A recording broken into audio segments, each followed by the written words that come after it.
Is the church in the final hour of human history awaiting for Jesus' return at any given second? Or did Jesus actually return in the first century?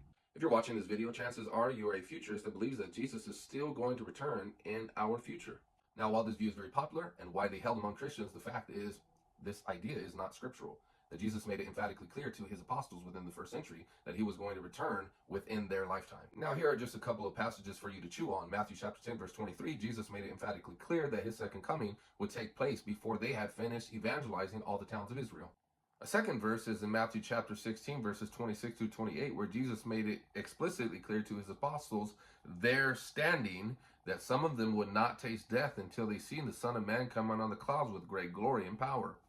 You can also refer to Mark chapter 9, verse 1, Luke chapter 21, verses 20 through 32, and Matthew chapter 24, verses 1 through 34. In Matthew chapter 24, verses 1 through 3, the apostles asked Jesus when the end of the age, the destruction of the temple, and his second coming would be. Now, Jesus did not delineate any of these questions one from another. They are clustered together, and they cannot be disassociated. Now, he gives a description of the birth pains that would occur before that climactic event would occur, namely the destruction of the temple and the fall of Jerusalem.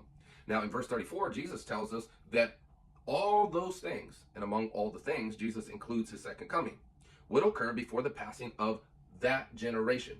Now, Jesus said all these things would take place before the passing of that generation. We have to ask ourselves this one question. How long is a generation? Well, according to the Bible, it's 40 years. You can read Exodus, Hebrews, and the book of Psalms. Quote, with 40 years was I angry with this generation. So a generation is 40 years. Now, the amazing thing is that when you look at the time that John comes on the scene and Jesus comes on the scene and announces Jerusalem's soon to come judgment, i.e. the wrath to come, we find the time of that initial announcing was in AD 30. Now, when you calculate the time from AD 30 and you add 40 years, you get 70 AD. 70 AD happens to be the time when Jerusalem fell and the temple was utterly destroyed. To place it in Jesus' words, it fulfills his statement, namely, not one stone will be left upon another. Luke 21 verses 20 and following says that when Jerusalem is trampled underfoot, that would be the time of the Gentiles, and it would be the days of vengeance in which it would fulfill all that has been written. Not some, but all that has been written, including the second coming. Now, one might retort and say, how in the world does the fall of Jerusalem and the destruction of its temple amount to saying that Jesus returned? Once again, we have to allow the Bible to interpret the Bible. When you read Jeremiah chapter 4, as well as Isaiah chapter 19, verse 1, what we learn there is that the Lord says he's coming on the clouds.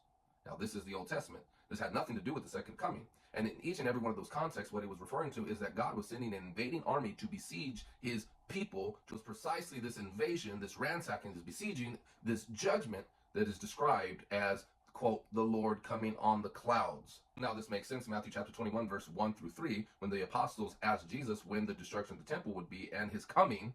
Jesus did not disassociate the two, but rather made the point that the destruction of the temple and the fall of Jerusalem precisely was his coming of judgment. If you want to learn more about this topic, I want to encourage you to check out my YouTube link in my bio. God bless.